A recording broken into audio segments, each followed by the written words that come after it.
Hello दोस्तों, आपका बहुत बहुत स्वागत है मेरे YouTube चैनल पे। आज है 2 मार्च 2023।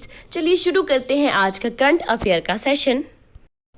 पहला प्रश्न आता है, मंदिरों में अनुष्ठान कार्यों के लिए रोबोट हाथी को शामिल करने वाला पहला राज्य कौन बन गया है? तो पहला राज्य जो बन गया है वो है आपके पास केरल राज्य। इसका मतलब ये है कि जो साउथ साइड के लोग होते हैं, जैसे जो केरल राज्य है हमारा, वहाँ पे क्या है कि जो हिंदू धर्म में हाथी जो होते हैं वो गणेश भगवान के प्रतीक माने जाते हैं।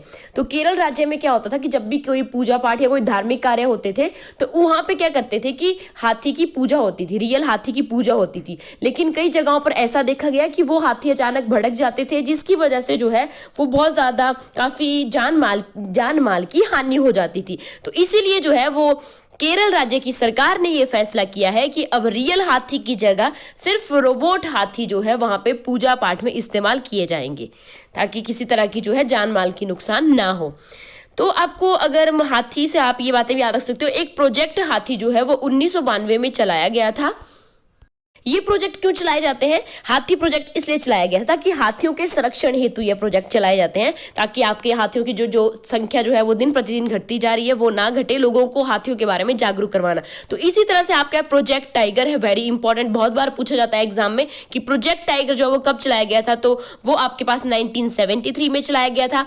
एक है प्रोजेक्ट डॉल्फिन जो 1997 में चलाया गया था। प्रोजेक्ट सी टर्टल है जो 1995 में चलाया गया था। तो ये प्रोजेक्ट इसलिए चलाए जाते हैं कि किसी पर्टिकुलर जिस भी एनिमल के बारे में जो है आप लोगों को जागरूक करना होता है या जिसकी संख्या कम होती जा रही है उसके बारे में प्रोजेक्ट जो है वो चलाए जाते हैं। तो राष्ट्रीय हाथी दिवस जो है हमारे देश में, जो हाथी दिवस मनाया जाता है वो मनाया जाता है 13 मार्च को, और विश्व हाथी दिवस जो है वो मनाया जाता है आपके पास 12 अगस्त को। ये भी इंपॉर्टेंट है। चलिए दूसरे प्रश्न की तरफ बढ़ते हैं। भारत में किसने सर्वश्रेष्ठ साहसिक पर्यटन स्थल का पुरस्कार जीता है? आपको बताना है कि बेस्ट एडवेंचर टूरिज्म डेस्टिनेशन जो है इस साल भारत में किसको दिया गया है? तो वो दिया गया है जम्मू कश्मीर को, और हमें पता ही है कि जम्मू कश्मीर जो है वो एक केंद्र शासित प्रदेश है। प्रश्न नंबर 3 की तरफ बढ़ते हैं। किस दिन शून्य भेदभाव दिवस यानी कि जीरो डिस्क्रिमिनेशन डे मनाया जाता है? तो 1 मार्च को हर साल जो है वो जीरो डिस्क्रिमिनेशन डे मनाया जाता है। इसको सबसे पहले जो है वो UNAIDS जो एक संस्था है उन्होंने जो है ये सबसे पहले इसको मनाने की शुरुआत की थी। UNAIDS का मतलब है ये यूनाइटेड स्टेट्स की एक संस्था है, joint united national programme on HIV and AIDS. तो इसको बोलते हैं UNAIDS। मतलब ये इसलिए मनाते हैं हम लोग जीरो डिस्क्रिमिनेशन डे। इसका उद्देश्य यही है कि महिलाओं के अधिकारों की रक्षा करना और उनको जो है वो सशक्तिकरण और लैंगिक समानता प्रदान करना। तो यही है कि महिलाओं के अधिकारों की रक्षा करना मोस्टली जो है इसका उद्देश्य होता है। तो हर साल जो है वो 1 मार्च को जो है वो विश्व स्तर पर जो है ये शून्य भेदभाव दिवस जो है वो मनाया जाता है। इस बार 1 मार्च 2023 को जो जीरो डिस्क्रिमिनेशन डे मनाया गया, इसकी थीम रखी थी save lives decriminalise. Save lives decriminalise. Decriminalise का मतलब होता है, देखो सेव लाइव्स मतलब जीवन बचाओ, डिक्रिमिनलाइज का मतलब होता है स्टॉप ट्रीटिंग, कि महिलाओं को जो है उनके अधिकारों की रक्षा करनी है और उनको जो है उनके साथ किसी तरह का भेदभाव ना हो। तो stop treating them like this. आगे एक और चीज है, 1 मार्च को जो है वो सिविल लेखा दिवस यानी कि सिविल अकाउंट्स डे भी मनाया जाता है हर साल, ये भी याद रखना। अगले प्रश्न की तरफ बढ़ते हैं। किस दिन राष्ट्रीय प्रोटीन दिवस मनाया जाता है? आपको पता होना चाहिए कि राष्ट्रीय प्रोटीन दिवस जो है यानी कि नेशनल प्रोटीन डे हर साल जो है वो 27 फरवरी को मनाया जाता है। पहली बार 2020 में जो है इसको मनाने की शुरुआत की गई थी, दूसरी बार फिर 2022 में मनाया, क्योंकि 2021 में कोरोना की वजह से इसको नहीं मनाया गया था। तो इस साल जो है वो तीसरी बार हमने जो है वो नेशनल प्रोटीन डे मनाया था। तो प्रोटीन डे मनाने की शुरुआत आपके पास जो है वो नरेंद्र मोदी जी और जो स्वर्गीय अरुण जेटली जी थे उन्होंने की थी।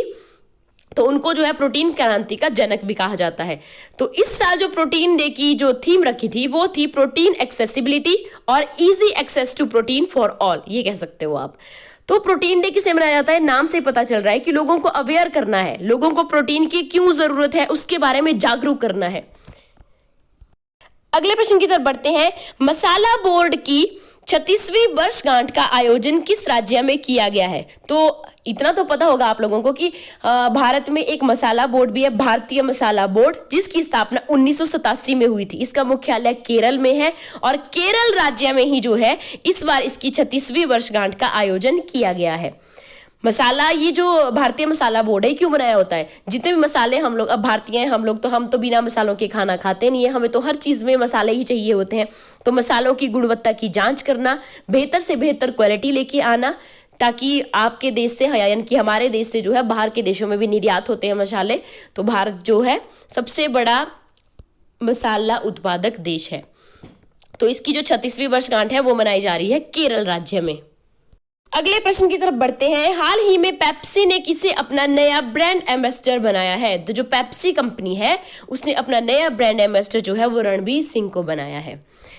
अगला प्रश्न है, नासा ने किस महिला को पहली बार एजेंसी की विज्ञान प्रमुख के रूप में नियुक्त किया है? वेरी इंपॉर्टेंट, कि जो नासा स्पेस एजेंसी है यूनाइटेड स्टेट्स की, उन्होंने पहली बार जो है किसी महिला को जो है अपनी एजेंसी की विज्ञान प्रमुख बनाया है। तो वो कौन है, कौन सी महिला है? निकोला फॉक्स को।